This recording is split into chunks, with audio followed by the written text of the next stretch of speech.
Halo, perkenalkan nama saya Yohana Marlin Heli. Saya dari Program Studi Pendidikan Fisika, Fakultas Keguruan dan Ilmu Pendidikan Universitas Nusa Cendana dengan NIM 2301050040. Di sini saya akan membawakan materi mengenai pengantar pendidikan Pancasila, mata kuliah pendidikan Pancasila. Sebelum itu, mari kita mengetahui apa pengertian dari pendidikan Pancasila. Pendidikan Pancasila merupakan proses pembelajaran yang memiliki tujuan menanamkan nilai-nilai Pancasila agar peserta didik menjadi warga negara yang beriman, berakhlak mulia, cerdas, terampil, demokratis, toleran, cinta tanah air, dan bertanggung jawab. Dalam pendidikan Pancasila terdapat visi dan misi. Visi dari pendidikan Pancasila yaitu terwujudnya kepribadian sivitas akademika yang bersumber pada nilai-nilai Pancasila. Sedangkan misi terdapat 4 bagian, yaitu yang pertama, mengembangkan potensi akademik peserta didik. Yang kedua, menyiapkan peserta didik untuk hidup dan berkehidupan dalam masyarakat, bangsa, dan negara. Yang ketiga, membangun budaya berpancasila sebagai salah satu determinan kehidupan. Yang keempat, mengkaji dan mengembangkan pendidikan Pancasila sebagai sistem pengetahuan terintegrasi atau disiplin ilmu sintetis.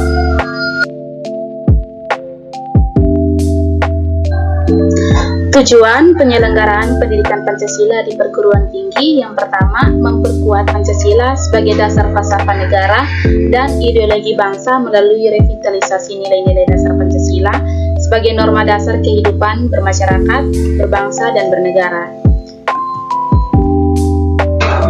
Yang kedua, yaitu memberikan pemahaman dan penghayatan atas jiwa dan nilai-nilai dasar Pancasila kepada mahasiswa sebagai warga negara Republik Indonesia dan membimbing untuk dapat menerapkannya dalam kehidupan bermasyarakat, berbangsa, dan bernegara. Tujuan yang ketiga yaitu mempersiapkan mahasiswa agar mampu menganalisis dan mencari solusi terhadap berbagai persoalan kehidupan bermasyarakat, berbangsa, dan bernegara melalui sistem pemikiran yang berdasarkan nilai-nilai Pancasila dan Undang-Undang Dasar Negara Republik Indonesia tahun 1945. Tujuan yang keempat yaitu membentuk sikap mental mahasiswa yang mampu mengapresiasi nilai-nilai ketuhanan, kemanusiaan, kecintaan pada tanah air, dan kesatuan bangsa, serta penguatan masyarakat madani yang demokratis, berkeadilan, dan bermartabat berlandaskan Pancasila untuk mampu berinteraksi dengan dinamika internal dan eksternal masyarakat. Nah, pada pendidikan Pancasila terdapat landasan pokok pendidikan Pancasila. Kita lihat dari segi landasan historis. Pada landasan historis ini, kita dibawa kembali mengingat perjuangan bangsa Indonesia dalam memperjuangkan dan melepaskan diri dari belenggu penjajahan. Di sini, kita ditingkatkan bahwa nasionalisme dan rasa kebangsaan yang kuat yang berakar pada sejarah bukan kekuasaan ideologi. Nilai-nilai Pancasila berasal dari bangsa sendiri sehingga bangsa Indonesia tidak dapat dipisahkan dengan nilai-nilai Pancasila. Yang kedua, dari segi landasan filosofis.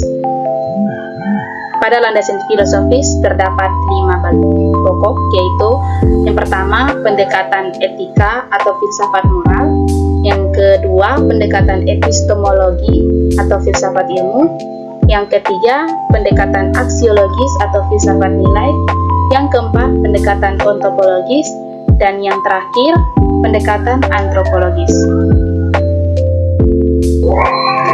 Landasan pokok pendidikan Pancasila yang keempat, kita lihat dari segi landasan kultural. Nah, pada landasan pokok pendidikan Pancasila ini, Pancasila sebagai budaya bangsa, serta Pancasila sebagai kepribadian bangsa. Landasan pokok yang keempat yaitu landasan yuridis terdapat pada pembukaan Undang-Undang Dasar 1945 alinea keempat serta pasal 31 ayat 1 dan 2. Kemudian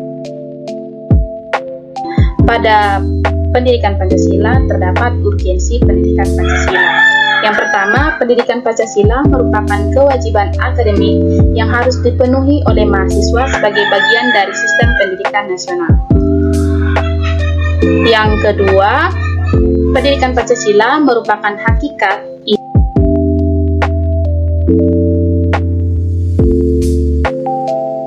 inti dan hal pokok bagi mahasiswa sebagai calon pemimpin bangsa yang berkarakter sesuai dengan nilai-nilai Pancasila.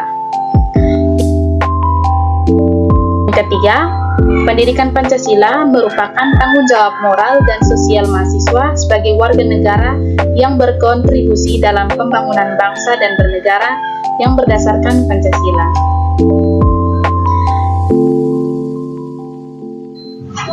Kemudian kita lihat pada esensi Pancasila sebagai dasar negara adalah sebagai berikut. A. Pancasila sebagai dasar negara adalah sumber tertib hukum Indonesia. B. Meliputi suasana kebatinan dari Undang-Undang Dasar 1945. C. Mewujudkan cita-cita hukum dasar negara atau hukum dasar tertulis maupun tidak tertulis. D. Kemudian D. Mengandung norma yang mengharuskan Undang-Undang Dasar mengandung isi yang mewajibkan pemerintah dan lain-lain penyelenggara negara, termasuk penyelenggara partai dan golongan fungsional, memegang teguh cita-cita moral rakyat yang luhur. E. Merupakan sumber semangat abadi Undang-Undang Dasar 1945 bagi penyelenggara negara, para pelaksana pemerintah.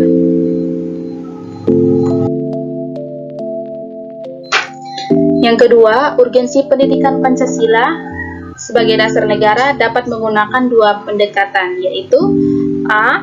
Pendekatan institusional, yaitu membentuk dan menyelenggarakan negara yang bersumber pada nilai-nilai Pancasila sehingga negara Indonesia memenuhi unsur-unsur sebagai negara modern yang menjamin terwujudnya tujuan negara atau terpenuhinya kepentingan nasional yang bermuara pada terwujudnya masyarakat adil dan makmur. Pendekatan yang kedua atau B, yaitu personal atau sumber daya manusia, terletak pada dua aspek, yaitu orang-orang yang memegang jabatan dalam pemerintahan atau aparatur negara yang melaksanakan nilai-nilai Pancasila secara murni dan konsekuen di dalam pemenuhan tugas dan tanggung jawabnya, sehingga formulasi kebijakan negara akan menghasilkan kebijakan yang mementingkan rakyat.